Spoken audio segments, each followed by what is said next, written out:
ಎಲ್ರಿಗೂ ನಮಸ್ಕಾರ. So first of all ಎಲ್ರಿಗೂ ತುಂಬ ಥ್ಯಾಂಕ್ಸ್ ಹೇಳೋದಕ್ಕೆ ಇಷ್ಟಪಡ್ತೀನಿ. ಸೊ ಏನಕ್ಕಂದರೆ ನಾನು ಅಪ್ಲೋಡ್ ಮಾಡಿರೋಂಥ ಎಲ್ಲ ವೀಡಿಯೋಸ್ಗಳಿಗೆ ಒಂದು ಒಳ್ಳೆ ರೆಸ್ಪಾನ್ಸ್ಗಳು ಸಿಗ್ತಾ ಇದೆ. ಸೊ ಹಾಗಾಗ್ಬಿಟ್ಟು ತುಂಬ ಬೇಡಿಕೆ ಇರೋದ್ರಿಂದ, ತುಂಬ ಜನ ಹೇಳಿರೋದ್ರಿಂದ ಸೊ ಈ ಚಾಪ್ಟರ್ ಪರ್ಮಿಟೇಷನ್ ಮತ್ತು ಕಾಂಬಿನೇಷನ್ ತಗೊಳ್ತಾ ಇರೋದು. ಈ ಚಾಪ್ಟರ್ ಬಗ್ಗೆ ಫಸ್ಟ್ ಹೇಳ್ತೀನಿ ಕೇಳಿ. ನಿಮಗೆ ಇದು ತುಂಬ ಲೆಂದಿ ಇದೆ. ಫಸ್ಟ್ ಆಫ್ ಆಲ್ ಏನಕ್ಕಂದರೆ ಇದರಲ್ಲಿ ತುಂಬ ಕಂಟೆಂಟ್ಸ್ಗಳಿದ್ದಾವೆ, ತುಂಬ ಕಾನ್ಸೆಪ್ಟ್ಸ್ಗಳನ್ನ ಕವರ್ ಮಾಡಬೇಕು. ಸೊ ಒಂದೇ ಸ್ಟ್ರೆಚಲ್ಲಿ ನೀವು ಪರ್ಮಿಟೇಷನ್ ಕಾಂಬಿನೇಷನ್ ಕಲಿಬೇಕು ಅಂದರೆ ನಾನು ಜಸ್ಟ್ ಹೇಳ್ಕೊಡೋದಕ್ಕೆ 2.5 hours ಆಗುತ್ತೆ. ಅದು ನೆನ್ಪಿಟ್ಕೊಂಡು ನೀವು ಮತ್ತೆ ಪ್ರಾಕ್ಟೀಸ್ ಮಾಡೋದಕ್ಕೆ ತುಂಬ ಟೈಮ್ ತಗೊಳುತ್ತೆ. ಮತ್ತು ಒಂದೇ ಸ್ಟ್ರೆಚಲ್ಲಿ 2.5 hours ಕಲಿಬೇಕು ಅಂದರೆ ಅದು ನನ್ಗನ್ಸುತ್ತೆ ತುಂಬ ಡಿಫಿಕಲ್ಟ್ ಅಂತ. ಸೊ ಅದಕ್ಕೆ ನಾನು ಏನು ಮಾಡ್ತಾ ಇದ್ದೀನಿ, ಈ ಚಾಪ್ಟರ್ನ 3 parts ಆಗಿ ಮಾಡ್ತಾ ಇದ್ದೀನಿ. ಪಾರ್ಟ್ 1, ಪಾರ್ಟ್ 2, ಪಾರ್ಟ್ 3 ಅಂತ ಹೇಳ್ಬಿಟ್ಟು. ಸೊ ಯಾಕೆ ನಾನು ಪಾರ್ಟ್ ವೈಸ್ ಮಾಡಬೇಕು ಅಂತ ಅಂದ್ಕೊಂಡಿದ್ದೀನಿ ಅಂದರೆ, ಇಲ್ಲಿ ಕೇಳಿ, ನಾವು ಫಸ್ಟ್ 15 minutes ಏನು ಹೇಳಿರ್ತೀನಲ್ವಾ, ಸೊ ನೆಕ್ಸ್ಟ್ 15 minutes ನೀವು ಕಲಿಯುವಾಗ ಈ ಫಸ್ಟ್ 15 minutes ಅಲ್ಲಿ ಏನು ಕಲ್ತಿರ್ತೀರಾ, ಸೊ ಸೆಕೆಂಡ್ 15 minutes ಅಲ್ಲಿ ಏನು ಕಲಿತಾ ಇರ್ತೀರಾ, ಅವೆರಡು ಸೇರ್ಬಿಟ್ಟು ಕನ್ಫ್ಯೂಸ್ ಆಗಿ ಸ್ಟಾರ್ಟ್ ಆಗ್ಬಿಡುತ್ತೆ ನಿಮಗೆ. ಹಾಗಾಗ್ಬಿಟ್ಟು ಒಂದೇ ಸ್ಟ್ರೆಚಲ್ಲಿ ಯಾರು ಪರ್ಮಿಟೇಷನ್ ಕಾಂಬಿನೇಷನ್ ಓದ್ತಾರಲ್ವಾ, ಅವಾಗ ಅವ್ರು ಜಲ್ದಿ ಅರ್ಥ ಆಗೋದಿಲ್ಲ. ಸೊ ಅದು ನಮ್ಮ ಮೈಂಡ್ಗೆ ಅರ್ಥ ಮಾಡ್ಕೊಳೋದಕ್ಕೆ ಒಂಚೂರು ಟೈಮ್ ಬೇಕಾಗುತ್ತೆ. ಹಾಗಾಗ್ಬಿಟ್ಟು ನಾನು ಇದನ್ನ ಪಾರ್ಟ್ ವೈಸ್ ಮಾಡ್ತಾ ಇದ್ದೀನಿ. Part 1, part 2, part 3. ನಿಮಗೆ ಫಸ್ಟ್ ಪಾರ್ಟ್ ಕಂಪ್ಲೀಟ್ ಆಗಿ ಅರ್ಥ ಆಯಿತು ಅಂದಮೇಲೆ ಸೆಕೆಂಡ್ ಪಾರ್ಟ್ ವಿಡಿಯೋ ನೀವು ನೋಡ್ಬೋದು. ಸೊ ನಿಮಗೆ ಇನ್ನೂ ಅರ್ಥ ಆಗಿಲ್ಲ ಅಂದರೆ 2-3 ಸಾರಿ ನೋಡ್ಬೋದು. ಸೊ ಹಾಗಾಗಿ ಇವತ್ತು ನಾನು ಫಸ್ಟ್ ಪಾರ್ಟ್ನ ಅಪ್ಲೋಡ್ ಮಾಡ್ತಾ ಇರೋದು. ಸೊ ಪರ್ಮಿಟೇಷನ್ ಅನ್ನೋ ಕಾನ್ಸೆಪ್ಟ್ ನೀವು already 9th standard 10th standard ಕಲ್ತಿರ್ತೀರಾ, PUC first year second year ಅಲ್ಲಿ ಕೂಡ ಕಲಿತಾ ಇರ್ತೀರಾ. ಬಟ್ ಅವಾಗ ನಿಮಗೆ ಏನು ಬರುತ್ತೆ ಪರ್ಮಿಟೇಷನ್ ಅನ್ನೋ ಕಾನ್ಸೆಪ್ಟ್, ಅದು ಹೆಂಗೆ ಟ್ರೈನ್ ಮಾಡಿಬಿಡ್ತೀರ ಅಂದರೆ, ನೋಡಿ, ಓಕೆ, ಈ ಪರ್ಮಿಟೇಷನ್ ಈ ರೀತಿ ಡೆಫಿನೇಷನ್ ಇರುತ್ತೆ ನಿಮಗೆ, ಹೌದಲ್ವಾ? ಈ ಡೆಫಿನೇಷನ್ ಪ್ರಕಾರ ನಿಮ್ಗೊಂದು ಫಾರ್ಮುಲಾ ಕೊಡ್ತಾರೆ. ಏನದು ಫಾರ್ಮುಲಾ? ಇಷ್ಟಿರುತ್ತೆ: NPR = n factorial divided by n minus R factorial ಅಂತ ಹೇಳಿರ್ತಾರೆ. So P stands for permutation ಅಂತ ಹೇಳ್ತಾರೆ. N ಅಂದರೆ total number of elements, r ಅಂದರೆ ಎಷ್ಟು ಎಲಿಮೆಂಟ್ಸ್ನ ನೀವು ತಗೊಳ್ತಾ ಇದ್ದೀರಾ. ಸೊ ಅದನ್ನು ಅರೇಂಜ್ ಮಾಡಿದರೆ ಇಷ್ಟು ಡಿಫ್ರೆಂಟ್ ವೇಸಲ್ಲಿ ನೀವು ಅರೇಂಜ್ಮೆಂಟ್ಗಳನ್ನು ಮಾಡ್ತಾ ಹೋಗ್ಬೋದು ಅಂತ ಹೇಳ್ಬಿಟ್ಟು, ಹೌದಲ್ವಾ? ಇಷ್ಟು ಗೊತ್ತಿರುತ್ತೆ. ಡೈರೆಕ್ಟ್ ಕ್ವಶನ್ಸ್ಗಳು ಬರ್ತವೆ, ವ್ಯಾಲ್ಯೂಸ್ ಕೊಟ್ಟಿರ್ತಾರೆ, ಅದ್ರೊಳಗಡೆ ಹಾಕ್ಬಿಟ್ಟು ನೀವು ಸಾಲ್ವ್ ಮಾಡ್ತಾ ಹೋಗ್ಬಿಡ್ತೀರಾ. ಇಷ್ಟೇ ಕಾನ್ಸೆಪ್ಟು. ಏನಕ್ಕೆ? ಅದು ಟೆಕ್ಸ್ಟ್ ಬುಕ್ಕಲ್ಲಿ ಎಷ್ಟು ಕೊಟ್ಟಿರ್ತಾರೆ, ಸೊ ಅದಕ್ಕಿಂತ ಜಾಸ್ತಿ ಎಕ್ಸ್ಪೆಕ್ಟ್ ಮಾಡೋಕೆ ಕೂಡ ಆಗೋದಿಲ್ಲ. ನಮ್ಮ ಕ್ವಶನ್ ಪೇಪರಲ್ಲಿ ಯಾವ ರೀತಿ ಟ್ವಿಸ್ಟೆಡ್ ಕ್ವಶನ್ಸ್ಗಳು ಬರೋದಿಲ್ಲ. ಡೈರೆಕ್ಟ್ ವ್ಯಾಲ್ಯೂಸ್ನ ಹಾಕ್ಬಿಟ್ಟು ಸಾಲ್ವ್ ಮಾಡಿ ಆನ್ಸರ್ ತೆಗೆಯೋದಷ್ಟೇ ಇರುತ್ತೆ. ನಾನು ನಿಮ್ಮಲ್ಲಿ ಕೇಳ್ಕೊಳೋದೇನು ಅಂದರೆ, ನೀವು basic concept what is this permutation is all about, ಹೌದಲ್ವಾ? ಪರ್ಮಿಟೇಷನ್ ಅಂದರೆ ಏನು ಅನ್ನೋದು ಫಸ್ಟ್ ಅರ್ಥ ಮಾಡ್ಕೊಳ್ಳಿ. ಅದು ಅರ್ಥ ಆಗಿಲ್ಲ ಅಂದರೆ ಸುಮ್ಮನೆ ಫಾರ್ಮುಲಾ ಹೆಂಗೆ ಬಂತು, ಎಷ್ಟು ಜನ ಗೊತ್ತು ಈ ಫಾರ್ಮುಲಾ ಹೆಂಗೆ ಬಂತು ಅಂತ? ಡಿರೈವ್ ಮಾಡಿರ್ತೀರಾ, ನೋಡ್ಕೊಂಡಿರ್ತೀರ ಡೆರಿವೇಷನ್ ಹೇಗಿರುತ್ತೆ ಅಂತ. ಇದನ್ನೇ ಯಾಕೆ ಹಿಂಗೆ ಬರ್ಕೋಬೇಕು? ಯಾಕೆ n factorial divided by n minus r ಫ್ಯಾಕ್ಟೋರಿಯಲ್ಲೇ ಬರೀತಾರೆ? ಮಲ್ಟಿಪ್ಲಿಕೇಶನ್ ಯಾಕೆ ಮಾಡೋದಿಲ್ಲ? ಯಾಕೆ ಸಬ್ಟ್ರಾಕ್ಟ್ ಯಾಕೆ ಮಾಡೋದಿಲ್ಲ? ಈ ರೀತಿ ಯಾಕೆ ಮಾಡೋದಿಲ್ಲ? n ಫ್ಯಾಕ್ಟೋರಿಯಲ್ ಅಲ್ಲಿ minus n minus R factorial ಯಾಕೆ ಮಾಡೋದಿಲ್ಲ ಇವರು, ಹೌದಲ್ವಾ? ಯಾಕೆ ಮಲ್ಟಿಪ್ಲೈ ಯಾಕೆ ಮಾಡೋದಿಲ್ಲ? ಡಿವೈಡ್ ಯಾಕೆ ಮಾಡ್ತಾರೆ ಇವರು? ಈ ರೀತಿ ಯಾವ ಕ್ವಶನ್ಸ್ಗಳು ನಾವು ಮೈಂಡಲ್ಲಿ ತಗೊಂಡಿರೋದಿಲ್ಲ. ಏನಕ್ಕಂದ್ರೆ ನಮ್ಮ ಸರ್ ಏನು ಹೇಳಿರ್ತಾರೆ, ಇದು ಫಾರ್ಮುಲಾದಲ್ಲಿ ಹಾಕ್ಬಿಟ್ಟು ಸಾಲ್ವ್ ಮಾಡ್ರಿ, ಡೈರೆಕ್ಟ್ ವ್ಯಾಲ್ಯೂಸ್ಗಳು, ಸೊ ನಿಮ್ಗೆ ಆನ್ಸರ್ ಬರುತ್ತೆ ಅಂತ ಹೇಳಿರ್ತಾರೆ. ಇದಕ್ಕಿಂತ ಹೆಚ್ಚಿಗೆ ನಮ್ಮ ಕ್ವಶನ್ ಪೇಪರಲ್ಲೂ ನೋಡೋಕೆ ಸಿಗೋದಿಲ್ಲ. ಏನು ಅಂದರೆ ಡೈರೆಕ್ಟ್ ವ್ಯಾಲ್ಯೂಸ್ ಕೊಟ್ಟಿರ್ತಾರೆ, ಅಷ್ಟು ಹಾಕ್ಬಿಟ್ಟು ನಾವು ಸಾಲ್ವ್ ಮಾಡಿಬಿಡ್ತೀವಿ. ಸೊ ನಾನು ನಿಮ್ಗೆ ಏನು ಬರ್ತಿದ್ದೀನಿ ಅಂದರೆ, ಈ ಕಾನ್ಸೆಪ್ಟ್ನ ಫಸ್ಟ್ ಅರ್ಥ ಮಾಡ್ಕೊಳ್ಳಿ, ಪರ್ಮಿಟೇಷನ್ ಅಂದರೆ ಏನು ಅಂತ. ಸೊ ಈ ವಿಡಿಯೋನ ನೀವು ಸ್ಕಿಪ್ ಮಾಡದೆ ಕಂಟಿನ್ಯೂಸ್ ಆಗಿ ಒಂದು ಜಸ್ಟ್ 20-25 minutes ನೋಡಿದೆ ಅಂದರೆ ಸಾಕು, ಗೊತ್ತಾಗ್ಬಿಡುತ್ತೆ ನಿಮಗೆ ಈ ಪರ್ಮಿಟೇಷನ್ ಅಂದರೆ ಏನು ಅಂತ ಹೇಳ್ಬಿಟ್ಟು. ಈ ಫಾರ್ಮುಲಾ ನೆನ್ಪಿಟ್ಕೊಳ್ಳಿ, ಬಟ್ ನಾನು ಎಲ್ಲಿ ಯೂಸ್ ಮಾಡೋದಿಲ್ಲ ಪ್ರಾಬ್ಲಮ್ ಸಾಲ್ವ್ ಮಾಡುವಾಗ. ನನ್ನ ಫಾರ್ಮುಲಾ ಮೇಲೆ ತುಂಬ ಡಿಪೆಂಡ್ ಆಗಿರೋದಿಲ್ಲ. ನಾನು ತುಂಬ ಡಿಪೆಂಡ್ ಆಗೋದು ನನಗೆ ತಿಳಿದಿರೋಂಥ ಕಾನ್ಸೆಪ್ಟ್ಸ್ಗಳ ಮೇಲೆ, ನಾನು ಹೆಂಗೆ ಸಾಲ್ವ್ ಮಾಡ್ತೀನಿ ಅನ್ನೋ ಪ್ರಾಬ್ಲಮ್ಸ್. ಜಸ್ಟ್ ಫಾರ್ಮುಲಾದಿಂದ ನಾನು ನೋಡಿ ನಿಮಗೆ ಗೊತ್ತಾಗುತ್ತೆ ಈ ಫಾರ್ಮುಲಾ ನಾನು ಎಷ್ಟು ಹತ್ರ ಬಳಸ್ತೀನಿ ಕಾನ್ಸೆಪ್ಟ್ಸ್ ಮುಗಿಯೋದ್ರೊಳಗಡೆ ಅಂತ ಹೇಳಿ. ಸರಿ, ಓಕೆ, ಪರ್ಮಿಟೇಷನ್ ಅನ್ನೋ ಕಾನ್ಸೆಪ್ಟಿಗೆ ಬರೋಣ. ಸೊ ಕನ್ನಡದಲ್ಲಿ ನಿಮಗೆ ಪರ್ಮಿಟೇಷನ್ ಅಂದರೆ ಏನು ಅಂತ ಹೇಳಬೇಕು ಅಂದರೆ, ನೋಡಿ, ಕೊಟ್ಟಿರುವಂಥ ವಸ್ತುಗಳನ್ನು ಅದರ ಜಾಗನ ಅದಲು ಬದಲು ಮಾಡಿಬಿಟ್ಟು, ಅಂದರೆ ಅದರ ಪ್ಲೇಸಸ್ನ ರೀಪ್ಲೇಸ್ ಮಾಡ್ತಾ ಎಷ್ಟು ಡಿಫ್ರೆಂಟ್ ಅರೇಂಜ್ಮೆಂಟ್ಸ್ಗಳು ಸಿಗ್ತವೆ, ಡಿಫ್ರೆಂಟ್ ನಂಬರ್ ಆಫ್ ಅರೇಂಜ್ಮೆಂಟ್ಸ್ನ ಹೇಳ್ತಾ ಇರೋದು, ಹೌದಲ್ವಾ? ಅದನ್ನು ನಾವು ಪರ್ಮಿಟೇಷನ್ ಅಂತ ಹೇಳ್ತೀವಿ. ಇಷ್ಟೇ ಕಾನ್ಸೆಪ್ಟ್. ನಿಮ್ಗೆ ದೊಡ್ಡ ಡೆಫಿನೇಷನ್ಸ್ಗಳು ಕೊಟ್ಬಿಟ್ಟು, ವಿಚಿತ್ರವಾದ ಫಾರ್ಮುಲಾಸ್ಗಳನ್ನ ಕೊಟ್ಬಿಟ್ಟು ನಿಮ್ಗೆ ಕನ್ಫ್ಯೂಸ್ ಮಾಡಿಸ್ಬಿಟ್ಟು ಹೇಳಿಸ್ಬಿಡ್ತಾರೆ. ಅದೇನು ಅಲ್ಲ ಪರ್ಮಿಟೇಷನ್ ಅಂದರೆ. ಕರೆಕ್ಟಾಗಿ ತಿಳ್ಕೊಂತ ಹೋಗಿ. ಓಕೆ, ಸಿಂಪಲ್ ಎಕ್ಸಾಂಪಲ್ ಅಂದರೆ ಸ್ಟಾರ್ಟ್ ಮಾಡೋಣ. ನೋಡಿ, A, B ಆ್ಯಂಡ್ C ಈ 3 ಜನ ಇದ್ದಾರೆ. 3 ಜನ ಅನ್ಕೊಳ್ಳಿ ಇವರು. ಸೊ ನಾನು ಏನು ಹೇಳ್ತಾ ಇದ್ದೀನಿ ಅಂದರೆ, ಇಲ್ಲಿ ಓಕೆ 3 ಪ್ಲೇಸಸ್ಗಳು ಇದಾವೆ. ನೀವು ಪ್ಲೇಸ್ ಆದರೂ ಅನ್ಕೊಳ್ಳಿ, ಬೆಸ್ಟ್ ಚೇರ್ ಅನ್ಕೊಳ್ಳಿ, ಫೈನ್. ಓಕೆ, 3 ಚೇರ್ ಇದಾವೆ. ಈಗ ನಾನು ಈ 3 ಜನರನ್ನ ಈ 3 ಚೇರಲ್ಲಿ ಕೂಡಿಸ್ಬೇಕು, ಹೌದಲ್ವಾ? ಸೊ ಎಷ್ಟು ಡಿಫ್ರೆಂಟ್ ಅರೇಂಜ್ಮೆಂಟ್ಸ್ ಅಲ್ಲಿ, ಎಷ್ಟು ಡಿಫ್ರೆಂಟ್ ವೇಸ್ ಅಲ್ಲಿ ನಾನು ಈ 3 ಜನನ್ನ ಈ 3 ಚೇರಲ್ಲಿ ಕೂಡಿಸಬಹುದು, ಹೌದಲ್ವಾ? ಡಿಫ್ರೆಂಟ್ ನಂಬರ್ ಆಫ್ ಅರೇಂಜ್ಮೆಂಟ್ಸ್ ಅಂತ. ಓಕೆ, ಇನ್ನು ನಿಮ್ಗೆ ಅರ್ಥ ಆಗಿಲ್ಲ ಅಂದ್ರೆ ನೋಡಿ, ಯಾವ ರೀತಿ ಕೂಡಿಸ್ಬೋದು ಅಂದ್ರೆ, ಎ ಬಿ ಸಿ ಈ ರೀತಿ ಕೂಡಿಸ್ಬೋದು. ಇದು ಒಂದು ಅರೇಂಜ್ಮೆಂಟ್ ಆಯ್ತು. ನೆಕ್ಸ್ಟ್ ಎ ಸಿ ಬಿ ಇದು ಡಿಫ್ರೆಂಟ್ ಅರೇಂಜ್ಮೆಂಟ್, ಹೌದಲ್ವಾ? ಇಲ್ಲಿ ಫಸ್ಟ್ ಅರೇಂಜ್ಮೆಂಟ್ ಅಲ್ಲಿ ಬಿ ಮಧ್ಯ ಕೂತ್ಕೊಂಡಿದ್ದಾರೆ, ಸೆಕೆಂಡ್ ಅರೇಂಜ್ಮೆಂಟ್ ಅಲ್ಲಿ ಸಿ ಮಧ್ಯ ಕೂತ್ಕೊಂಡಿದ್ದಾರೆ. ಸೊ ಹೀಗೆ ಎಷ್ಟು ಡಿಫ್ರೆಂಟ್ ಅರೇಂಜ್ಮೆಂಟ್ಸ್ ಗಳು ಆಗುತ್ತೆ ಕ್ಯಾಲ್ಕುಲೇಟ್ ಮಾಡಿ. ನಾನು ನಿಮ್ಗೊಂದು 5 ಸೆಕೆಂಡ್ಸ್ ಕೊಡ್ತೀನಿ. Right, okay. ನಿಮ್ಗೆ ಆಲ್ರೆಡಿ ಆನ್ಸರ್ಸ್ ಇರುತ್ತೆ ನಿಮ್ಮ ಮೈಂಡ್ ಅಲ್ಲಿ. ಕೆಲವರು 8 ಅಂತ ಹೇಳ್ತಾ ಇರ್ತಾರೆ, ಕೆಲವರು 9 ಅಂತ ಹೇಳ್ತಾ ಇರ್ತಾರೆ, ಕೆಲವರು 6 ಅಂತ ಹೇಳ್ತಾ ಇರ್ತಾರೆ. ಫೈನ್, ಚೆಕ್ ಮಾಡೋಣ. ಇಲ್ಲೇ ಎಲ್ಲ ಅರೇಂಜ್ಮೆಂಟ್ಸ್ ಗಳು ಬರಿತಾ ಹೋಗ್ತೀವಿ. ಸೊ ಇಲ್ಲಿ 2 ಅರೇಂಜ್ಮೆಂಟ್ಸ್ ಆಯ್ತು. ಸೊ ನೆಕ್ಸ್ಟ್ 2 ಓಕೆ, ನೆಕ್ಸ್ಟ್ ಉಳಿದಿದ್ದೆಲ್ಲ ಅರೇಂಜ್ಮೆಂಟ್ಸ್ ಇಲ್ಲಿ ಬರಿತಾ ಹೋಗ್ತೀವಿ. So b a c, b c a. So 4 arrangements ಆಯ್ತು. ಎ ಇಂದ 2 ಸ್ಟಾರ್ಟ್ ಆದವು, ಬಿ ಇಂದ 2 ಸ್ಟಾರ್ಟ್ ಆದವು, ಮತ್ತೆ ಸಿ ಇಂದ C A B, C B A. Okay fine, ಎಷ್ಟು ಅರೇಂಜ್ಮೆಂಟ್ಸ್ ಆದವು ಈಗ ಕ್ಯಾಲ್ಕುಲೇಟ್ ಮಾಡ್ತಾ ಹೋಗಿ. 1 2 3 4 5 6. ನೋಡಿ, ಯಾರ್ಯಾರು 8 ಅಂತ ಹೇಳಿರೋದು, ಯಾರ್ಯಾರು 9 ಅಂತ ಹೇಳಿರೋದು ನೀವೇ ತಿಳ್ಕೊಂಬಿಡಿ, ಹೌದಲ್ವಾ? Okay fine. ಈಗ ಫಾರ್ಮುಲಾ ಹಾಕ್ತೀನಿ ಸರ್ ನಾನು, ಎಲ್ಲಿ ಹಾಕ್ತಿರೋ ಫಾರ್ಮುಲಾ ಇದರಲ್ಲಿ, ಹೌದಲ್ವಾ? ಓಕೆ ಫೈನ್, ನಿಮ್ ಹಾಕ್ತೀನಿ ಸರ್, ನನ್ನ ಕೆಪಾಸಿಟಿ ಇದೆ ಅಂತಂದ್ರೆ ಫೈನ್. ಈಗ ಇನ್ನೊಂದು ಪ್ರಶ್ನೆ ಹೇಳ್ತಾ ಹೋಗ್ತೀನಿ. ಫಾರ್ಮುಲಾ ಬಿಡಿ, ಸದ್ಯಕ್ಕೆ ಫಾರ್ಮುಲಾ ಬಗ್ಗೆ ನೀವು ಯೋಚನೆ ಮಾಡಕ್ ಹೋಗ್ಬೇಡಿ, ನಾ ಕಾನ್ಸೆಪ್ಟ್ ಹೇಳ್ತಾರೆ ತಿಳ್ಕೊಳ್ಳಿ. 3 ಜನ ಇದ್ರು. ಸೊ ಡೈರೆಕ್ಟ್ ಆಗಿ ನನಗೆ ಎಷ್ಟು ಅರೇಂಜ್ಮೆಂಟ್ಸ್ ಆಯ್ತು ಅಂತ ಹೇಳಕ್ ಆಗ್ಲಿಲ್ಲ. ಸೊ ಹಾಗಾಗಿ ನಾನು ಏನ್ ಮಾಡಿದೆ, ಅರೇಂಜ್ಮೆಂಟ್ಸ್ಗಳನ್ನ ಬರ್ದ್ಬಿಟ್ಟು ಕ್ಯಾಲ್ಕುಲೇಟ್ ಮಾಡಿದೆ. Total how many 6 arrangements R possible ಅಂತ ಹೇಳ್ತಾ ಇದ್ದೀನಿ. ಸಪೋಸ್ ಈಗ ಈ 3 ಜನ ಆದ್ಮೇಲೆ ನನ್ನ ಹತ್ರ ಇನ್ನ 2 ಎಕ್ಸ್ಟ್ರಾ ಇದ್ರು, ಅಂದ್ರೆ ಡಿ ಮತ್ತೆ ಇ. 5 ಜನ ಇದ್ದಾರೆ. ಈಗ ನಿಮ್ಮ ಹತ್ರ ಇರೋದು 5 ಪ್ಲೇಸಸ್ ಇದಾವೆ, ಹೌದಲ್ವಾ? ಈ 5 ಪ್ಲೇಸಸ್ ಅಲ್ಲಿ ಈ 5 ಜನನ ಕೂಡಿಸ್ತಾ ಹೋಗ್ಬೇಕು. ಈಗ ಹೆಂಗ್ ಆನ್ಸರ್ ಮಾಡ್ತೀರಾ? ಅದೆಲ್ಲ ತುಂಬಾ ಪ್ರಾಬ್ಲಮ್ ಆಗುತ್ತೆ. ಯಾಕಂದ್ರೆ 5 ಜನ ಇದ್ರೆ 5 ಅರೇಂಜ್ಮೆಂಟ್ಸ್ ಗಳನ್ನ ಇದೇ ರೀತಿ ಬರಿತಾ ಹೋದ್ರೆ ಎಷ್ಟು ಅರೇಂಜ್ಮೆಂಟ್ಸ್ ಗಳು ಬರಿತಾ ಹೋಗ್ತೀರಾ? ನಿಮ್ ಟೈಮ್ ಸಾಲತ್ತೆ. ಯಾವ್ದಾದ್ರು ಎಕ್ಸಾಮ್ ನಲ್ಲಿ ಇದನ್ನ 1 ನಿಮಿಷದಲ್ಲಿ ಮಾಡ್ಬೇಕು ಅಥವಾ 40 ಸೆಕೆಂಡ್ಸ್ ಅಲ್ಲಿ ಮಾಡ್ಬೇಕು ಅಂದ್ರೆ, 30 ಸೆಕೆಂಡ್ಸ್ ಅಲ್ಲಿ ಮಾಡ್ಬೇಕು ಅಂದ್ರೆ ತುಂಬಾ ಕಷ್ಟ ಆಗುತ್ತೆ, ಹೌದಲ್ವಾ? ಈಗ ಕಾನ್ಸೆಪ್ಟ್ ಬನ್ನಿ, ಇದನ್ನ ಹೆಂಗ್ ಕ್ಯಾಲ್ಕುಲೇಟ್ ಮಾಡೋದು, ಎಕ್ಸಾಕ್ಟ್ ಆಗಿ ಎಷ್ಟು ನಂಬರ್ ಆಫ್ ಡಿಫ್ರೆಂಟ್ ಅರೇಂಜ್ಮೆಂಟ್ಸ್ ಅಂತ ಹೇಳ್ಬಿಟ್ಟು ಅದನ್ನೇ ಪರ್ಮಿಟೇಷನ್ ಅಂತ ಹೇಳೋದಷ್ಟೇ. ಅಂದ್ರೆ ಎಷ್ಟು ಅರೇಂಜ್ಮೆಂಟ್ಸ್ ಗಳು ಆಗ್ತವೆ ಅನ್ನೋದು. ಓಕೆ, ಈ 2 ಅರೇಂಜ್ಮೆಂಟ್ಸ್ ಗಳನ್ನ ನಾನು ಇಲ್ಲಿ ಅರೇಂಜ್ ಮಾಡ್ತೀನಿ. ನಾನು ಇದನ್ನ ತುಂಬಾ ನಿಧಾನಕ್ಕೆ ಹೇಗೆ ತಗೊಂಡೋಗ್ತಾ ಇದ್ದೀನಿ ಅಂತಂದ್ರೆ, ಯಾಕೆ ಅಂತ ಹೇಳಿದ್ರೆ ನಿಮ್ ಕಾನ್ಸೆಪ್ಟ್ ಈ ಫಸ್ಟ್ ವಿಡಿಯೋ ಅರ್ಥ ಆಗ್ಬಿಟ್ರೆ ಮುಗ್ದೋಯ್ತು. ನೆಕ್ಸ್ಟ್ ಬರೋಂತ 2 ಅಥವಾ 3 ವಿಡಿಯೋಸ್ಗಳು ಈಸಿಯಾಗಿ ಅರ್ಥ ಆಗ್ತಾ ಹೋಗುತ್ತೆ. ಫೈನ್, ಈಗ ನೋಡಿ ಎಷ್ಟು ಅರೇಂಜ್ಮೆಂಟ್ಸ್ ಹೇಗೆ ಅಂತಂದ ಹೇಳಿದ್ರೆ, ಈಗ ನಾನು ಹೇಳ್ತಾ ಇರೋದು ತುಂಬಾ ಗಮನ ಇಟ್ಟು ಕೇಳಿಸ್ಕೊಳ್ಳಿ. ಫಸ್ಟ್ ಪ್ಲೇಸ್ ಅಲ್ಲಿ ನೋಡಿ, ಫಸ್ಟ್ ಪ್ಲೇಸ್ ಅಲ್ಲಿ ನಾನು ಏನಾದ್ರೂ ಕೂಡಿಸ್ಬೋದಲ್ವಾ? B ನಾದ್ರೂ ಕೂಡಿಸ್ಬೋದು, C ನಾದ್ರೂ ಕೂಡಿಸ್ಬೋದು. ಈ 3ರಲ್ಲಿ ಯಾರಾದ್ರೂ ಒಬ್ಬರನ್ನ ಫಸ್ಟ್ ಪ್ಲೇಸ್ ಅಲ್ಲಿ ಕೂಡಿಸ್ಬೋದು, ಹೌದಲ್ವಾ? ಕರೆಕ್ಟ್. ಸೊ ಹಾಗಾಗಿ ಫಸ್ಟ್ ಪ್ಲೇಸ್ಗೆ ನನಗೆ ಎಷ್ಟು ಆಪ್ಷನ್ಸ್ ಗಳಿದಾವೆ? I have 3 options. ಈ 3ರಲ್ಲಿ ಯಾರಾದ್ರೂ ಕೂಡಿಸ್ಬೋದು ನಾನು, ಹೌದಲ್ವಾ? ಸೆಕೆಂಡ್ ಪ್ಲೇಸಿಗೆ ಬನ್ನಿ.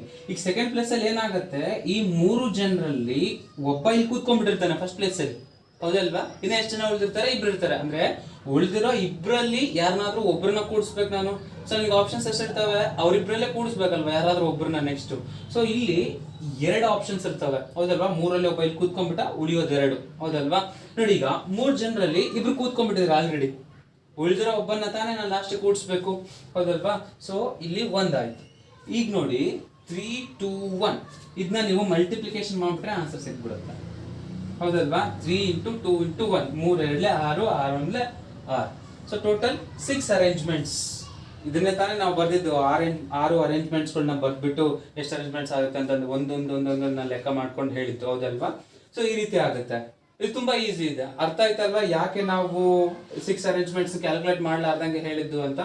ಫೈನ್. ಈಗ 5 ಜನ ಇದ್ರು ಅಂತಂದ್ರೆ ಅವಾಗ ಹಿಂಗೆ ಕ್ಯಾಲ್ಕುಲೇಟ್ ಮಾಡ್ತೀರಾ? ಸೊ ಡಿ ಮತ್ತೆ ಇ 5 ಜನ ಇದ್ದಾರೆ. ಈಗ 5 ಪ್ಲೇಸಸ್ಗಳು ಇದಾವೆ, ಹೌದಲ್ವಾ? 5 ಪ್ಲೇಸಸ್ ಇರುವಾಗ ಹೆಂಗೆ ಕ್ಯಾಲ್ಕುಲೇಟ್ ಮಾಡ್ತೀರಾ? ಲಾಜಿಕ್ ಎಲ್ಲ ಸೇಮ್, ಅದೇ ಲಾಜಿಕ್ ಅಪ್ಲೈ ಮಾಡಿ ಆನ್ಸರ್ ತಗೊಳ್ಳಿ. 5 ಜನ ಇದ್ದಾರೆ. ಈ 5 ಜನರಲ್ಲಿ ಯಾರನ್ನಾದ್ರೂ ಒಬ್ರನ್ನ ನಾನು ಫಸ್ಟ್ ಪ್ಲೇಸ್ ಅಲ್ಲಿ ಕೂಡಿಸ್ಬೋದು, ಯಾರನ್ನಾದ್ರೂ ಕೂಡಿಸ್ಬೋದಲ್ವಾ? 5ರಲ್ಲಿ ಯಾರನ್ನಾದ್ರೂ ಕೂಡಿಸ್ಬೋದು. ಸೊ 5 ಆಪ್ಷನ್ಸ್ ಇಲ್ಲಿ ಇರ್ತವೆ. 5ರಲ್ಲಿ ಒಬ್ಬ ಕೂತ್ಕೊಂಡ, ಇನ್ನ 4 ಉಳಿದಿರ್ತವೆ, ಇನ್ನ 3 ಉಳಿಯುತ್ತವೆ, ಇಲ್ಲಿ ಇನ್ನ 2 ಇನ್ನ 1, ಹೌದಲ್ವಾ? ಸೊ ಟೋಟಲ್ ಆಗಿ 5 × 4 × 3 × 2 × 1 which is equals to 5 factorial value. ನಿಮ್ಗೆ ನೆನಪಿರ್ಬೇಕು 120. ನೆನಪಿರ್ಬೇಕು ಅಂದ್ರೆ ನಿಮ್ಮ ಹತ್ರ ಆಲ್ರೆಡಿ, ಅಂದ್ರೆ ನೀವು ಆಲ್ರೆಡಿ ನೆನ್ಪಿಟ್ಕೊಂಡಿದ್ದೀರಲ್ಲ, ನೆನ್ಪಿಟ್ಕೊಂಡಿದ್ರೆ ತುಂಬಾ ಒಳ್ಳೇದು. ಫ್ಯಾಕ್ಟೋರಿಯಲ್ ವ್ಯಾಲ್ಯೂಸ್ ನೆನ್ಪಿಟ್ಕೊಳ್ಳೋದು ತುಂಬಾ ಒಳ್ಳೇದಾಗುತ್ತೆ, ತುಂಬಾ ಹೆಲ್ಪ್ ಆಗುತ್ತೆ ಎಕ್ಸಾಮ್ ಟೈಮ್ ನಲ್ಲಿ. ನೀವು ಅವಾಗ ಮಲ್ಟಿಪ್ಲಿಕೇಶನ್ ಮಾಡ್ಕೊಂತ ಕುತ್ಕೊಳಕ್ ಆಗೋದಿಲ್ಲ. ಸರಿ ಆಯ್ತು, 5 ಫ್ಯಾಕ್ಟೋರಿಯಲ್ ಇತ್ತು 120 ಅಂತ ಹೇಳ್ಬಿಟ್ರೆ ಈಸಿ ಆಯ್ತು. ಮಲ್ಟಿಪ್ಲಿಕೇಶನ್ ಮಾಡಿದ್ರೆ ಅನ್ಕೊಳ್ಳಿ 8 ಫ್ಯಾಕ್ಟೋರಿಯಲ್ 9 ಫ್ಯಾಕ್ಟೋರಿಯಲ್ ಬಂತು ಅಂದ್ರೆ ಅಲ್ಲಿ ಮಲ್ಟಿಪ್ಲೈ ಮಾಡೋದಕ್ಕೆ ನಿಮ್ ಟೈಮ್ ತುಂಬಾ ಹೋಗ್ಬಿಡುತ್ತೆ. ಸೊ ಹಾಗಾಗ್ಬಿಟ್ಟು ಫ್ಯಾಕ್ಟೋರಿಯಲ್ ವ್ಯಾಲ್ಯೂಸ್ ನಾನು ಇಲ್ಲಿ ಬರ್ದಿರ್ತೀನಿ, ನೀವು ನೆನ್ಪಿಟ್ಕೊಳಕ್ಕೆ ನೆನ್ಪಿಟ್ಕೊಳ್ಳೇಬೇಕು, ಪ್ರಯತ್ನ ಪಡೋದು ಬೇಡ, ನೆನ್ಪಿಟ್ಕೊಳ್ಳಿ, ತುಂಬಾ ಇಂಪಾರ್ಟೆಂಟ್. ಈ ಚಾಪ್ಟರ್ ಕಲಿತಾ ಇದ್ದೀರಾ ಅಂದ್ರೆ ಪರ್ಸೆಂಟೇಜ್ ಫ್ಯಾಕ್ಟೋರಿಯಲ್ ವ್ಯಾಲ್ಯೂಸ್ ನೆನ್ಪಿಟ್ಕೊಳ್ಳೋದು ತುಂಬಾ ತುಂಬಾ important. So 1 factorial is 1, 2 factorial is 2, 3 factorial is 6. ಅಂದ್ರೆ ಹೇಗೆ 3 ಫ್ಯಾಕ್ಟೋರಿಯಲ್ ಅಂದ್ರೆ ಏನು? 3 ಫ್ಯಾಕ್ಟೋರಿಯಲ್ ಅಂದ್ರೆ 3 into 2 into 1. 5 ಫ್ಯಾಕ್ಟೋರಿಯಲ್ ಅಂದ್ರೆ ಏನು? 5 into 4 into 3 into 2 into 1 ಈ ರೀತಿ. ಸೊ ಕಂಟಿನ್ಯೂಸ್ ಮಲ್ಟಿಪ್ಲಿಕೇಶನ್ ಇರುತ್ತೆ. So in decreasing order till 1 ವರೆಗೂ. ಸೊ 3 ಫ್ಯಾಕ್ಟೋರಿಯಲ್ ಆಯ್ತು. 4 factorial is what? 6 4s 24. So 5 factorial 120, 6 factorial 720, okay, 7 factorial 5040. Then I will write here 8 factorial 40320, 40320. So 9 factorial 36280.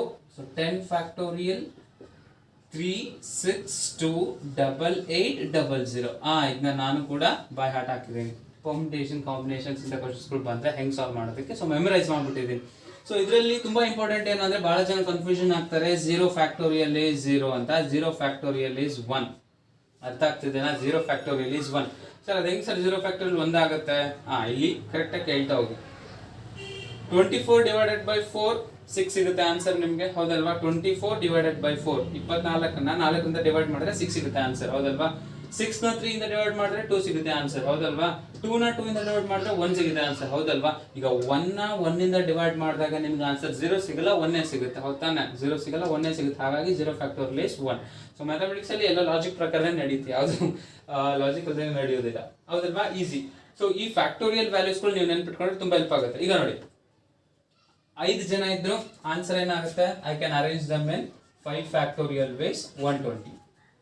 3 ಜನ ಇದ್ರು, 3 factorial ways ಅಲ್ಲಿ ಅವ್ರನ್ನ arrange ಮಾಡಬಹುದು. ಆನ್ಸರ್ ಎಷ್ಟಾಗುತ್ತೆ? ಅಲ್ಲಿ 6 ಅರೇಂಜ್ಮೆಂಟ್ ಸಿಗುತ್ತೆ.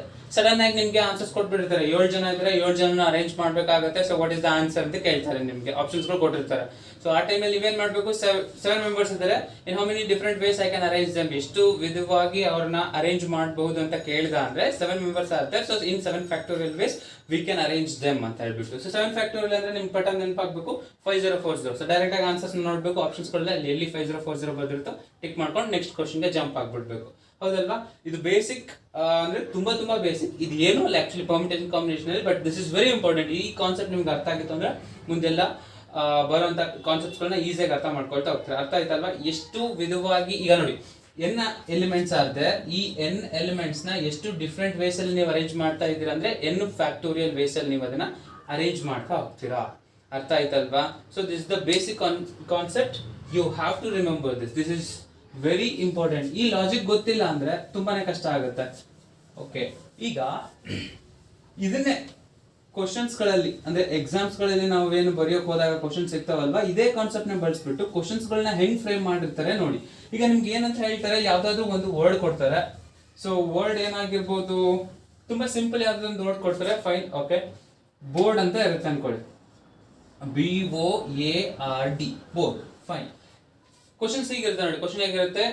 How many different arrangements R possible by using all the letters of the word board ಅಂತ ಹೇಳ್ತಾರೆ. ಅಂದ್ರೆ ಎಷ್ಟು ಡಿಫರೆಂಟ್ ಅರೇಂಜ್ಮೆಂಟ್ಸ್ ಗಳನ್ನ ನೀವು ಮಾಡಬಹುದು by using all the letters of the word board. ಈ ಬೋರ್ಡ್ ಅಲ್ಲಿರುವಂತ ಎಲ್ಲಾ ಲೆಟರ್ಸ್ ಗಳನ್ನ ಬಳಸ್ಬಿಟ್ಟು ಎಷ್ಟು ಡಿಫರೆಂಟ್ ಅರೇಂಜ್ಮೆಂಟ್ಸ್ ಗಳು ಮಾಡ್ತಾ ಹೋಗ್ಬೋದು ಅಂತ. ಎಸ್, ನೀವು ಮನಸ್ಸಲ್ಲಿ ಏನು ಅನ್ಕೊಂತಿದ್ರೆ ಆನ್ಸರ್ ಕರೆಕ್ಟ್ ಇದೆ. ಹೇಗೆ ನೋಡಿ, 1 2 3 4 5 ಪ್ಲೇಸಸ್ ಏನಕ್ಕೆ ಬರ್ದೆ ನಾನು? 5 ಲೆಟರ್ಸ್ ತಾನೇ ಇರೋದು. ಈ 5 ಲೆಟರ್ ನ ತಾನೇ ನಾನು ಅರೇಂಜ್ ಮಾಡ್ಬೇಕಾಗಿರೋದು, ಕರೆಕ್ಟ್. ಸೊ ಫಸ್ಟ್ ಅಲ್ಲಿ ಯಾವ್ದಾದ್ರು ಹಾಕ್ರಿ ನೀವು, ಹೌದಲ್ವಾ? ಬಿ ಹಾಕ್ರಿ, OARD, ಯಾವ್ದಾದ್ರು ಫಸ್ಟ್ ಪ್ಲೇಸ್ ಅಲ್ಲಿ ಕೂಡಿಸ್ರಿ ನಿಮ್ಗೆ. ಸೊ ನಿಮ್ಗೆ ಎಷ್ಟು ಆಪ್ಷನ್ಸ್ ಇರುತ್ತೆ? 5 ಆಪ್ಷನ್ಸ್ ಗಳು ಇರ್ತವೆ. 5 4 3 2 1. ಸೊ 120 ಡಿಫರೆಂಟ್ ಅರೇಂಜ್ಮೆಂಟ್ಸ್ ಅಥವಾ 120 different words with or without meaning. Actually ನೀವು ಈ ರೀತಿ ಅರೇಂಜ್ ಮಾಡಿದಾಗ ತುಂಬಾ ವರ್ಡ್ಸ್ ಗಳು ಮೀನಿಂಗ್ ಇಲ್ಲದೆ ಸಿಗ್ತಾ ಇರ್ತವೆ. ಸೊ ಅವನ್ನ ಅರೇಂಜ್ಮೆಂಟ್ ಅಂತ ನಾವು ಕನ್ಸಿಡರ್ ಮಾಡ್ಕೊಳ್ತೀವಿ, ಮೀನಿಂಗ್ ಇರಲೇಬೇಕಂತ ಏನು ಇರೋದಿಲ್ಲ, ಹೌದಲ್ವಾ? ಸೊ ಟೋಟಲ್ 120 ಡಿಫರೆಂಟ್ ಅರೇಂಜ್ಮೆಂಟ್ಸ್ ನ ನೀವು ಮಾಡಬಹುದು by using all the letters of this word. Just board ಅನ್ನ 5 ಲೆಟರ್ ನ ಬಳಸ್ಕೊಂಡ್ಬಿಟ್ಟು 120 ಡಿಫರೆಂಟ್ ಅರೇಂಜ್ಮೆಂಟ್ಸ್ ಗಳನ್ನ, 120 ಡಿಫರೆಂಟ್ ವರ್ಡ್ಸ್ ಗಳನ್ನ ನೀವು ಮಾಡಬಹುದು. ಅರ್ಥ ಆಗ್ತಿದೆನಾ? ಸಪೋಸ್ ನೋಡಿ, ಈಗ ನೀವು ಯಾರಿಗಾದ್ರೂ ಪಾಸ್ವರ್ಡ್ ಕೊಡ್ಬೇಕಾಗಿರುತ್ತೆ ನಿಮ್ಮ ಕ್ಲಾಸಲ್ಲಿ. ಓಕೆ, ನೀವು ಕ್ಲಾಸ್ ಟೀಚರ್ ಆಗಿದ್ದೀರಾ, ನಿಮ್ಮ ಕ್ಲಾಸಲ್ಲಿ 100 ಸ್ಟೂಡೆಂಟ್ಸ್ಗಳಿದ್ದಾರೆ. ಈ 100 ಸ್ಟೂಡೆಂಟ್ಸ್ಗೂ ಡಿಫ್ರೆಂಟ್ ಕೋಡ್ಸ್ಗಳನ್ನು ಕೊಡ್ಬೇಕು ನೀವು. ಯಾವ್ಯಾವ ಕೋಡ್ ಕೊಡೋಣ ಅಂತ ನೀವು ಯೋಚನೆ ಮಾಡೋದ್ರ ಬದಲು ಒಂದು ಯಾವ್ದಾದ್ರು ಈ ರೀತಿ ತಗೊಳ್ಳಿ, ಒಂದು 5 ಲೆಟರ್ ಇರೋಂಥ ವರ್ಡ್ನ ಎಲ್ಲ ಅರೇಂಜ್ಮೆಂಟ್ಸ್ಕೊಂಡು ತಗೊಳ್ಳಿ. ಆ ಅರೇಂಜ್ಮೆಂಟ್ಸ್ ಪ್ರಕಾರ ಅವರಿಗೆ ಪಾಸ್ವರ್ಡ್ನ ನೀವು ಡಿಸ್ಟ್ರಿಬ್ಯೂಟ್ ಮಾಡ್ಬೋದು by using the help of computer. ಹೌದಲ್ವಾ? ತುಂಬಾ ಹೆಲ್ಪ್ ಆಗುತ್ತೆ. ಪರ್ಮುಟೇಷನ್ ಬಹಳ ಜಾಗದಲ್ಲಿ ನಾವು ಇದನ್ನ ಬಳಸ್ತೀವಿ. ಈಗ ಮೊಬೈಲ್ ನಂಬರ್ಸ್ನ ಡಿಸ್ಟ್ರಿಬ್ಯೂಟ್ ಮಾಡೋದು ಕೂಡ ಈ ರೀತಿ ಕಾನ್ಸೆಪ್ಟ್ಗಳನ್ನ ಅವ್ರು ಹಾಕೊಳ್ತಾರೆ. ಯಾರಾದ್ರೂ ಪಾಸ್ವರ್ಡ್ಸ್ನ ಕೊಡ್ತಾ ಇರೋದು ಅಥವಾ ಆಮೇಲೆ ಈ ID ಕೊಡ್ತಿರ್ತಾರಲ್ವ, ಕಸ್ಟಮರ್ IDs ಅಂತ ಹೇಳ್ಬಿಟ್ಟು. ಸೊ ಈ ರೀತಿ ಪರ್ಮುಟೇಷನ್ ಕಾನ್ಸೆಪ್ಟ್ನ ತುಂಬಾ ಚೆನ್ನಾಗಿ ಬಳಸ್ಕೊಂಡು ಅವ್ರ ಐಡಿಗಳನ್ನ ಕ್ರಿಯೇಟ್ ಮಾಡ್ತಾ ಇರ್ತಾರೆ. Fine. So okay, this is all about the basic thing. ಈಗ ನಿಮ್ಗೆ ಒಂಚೂರು ಡಿಫಿಕಲ್ಟ್ ಇರೋ ಕ್ವಶನ್ಸ್ ಏನಾಗುತ್ತೆ ಅಂದ್ರೆ, ಇಲ್ಲಿ ನೋಡಿ, ನೀವು ಅಬ್ಸರ್ವ್ ಮಾಡ್ಬೋದು, ಯಾವುದೇ ಲೆಟರ್ ರಿಪೀಟ್ ಆಗಿಲ್ಲ. ಹೌದಲ್ವಾ? B ರಿಪೀಟ್ ಆಗಿಲ್ಲ, O ರಿಪೀಟ್ ಆಗಿಲ್ಲ, A ಅಥವಾ R ಅಥವಾ D ಯಾವುದು ರಿಪೀಟ್ ಆಗಿಲ್ಲ.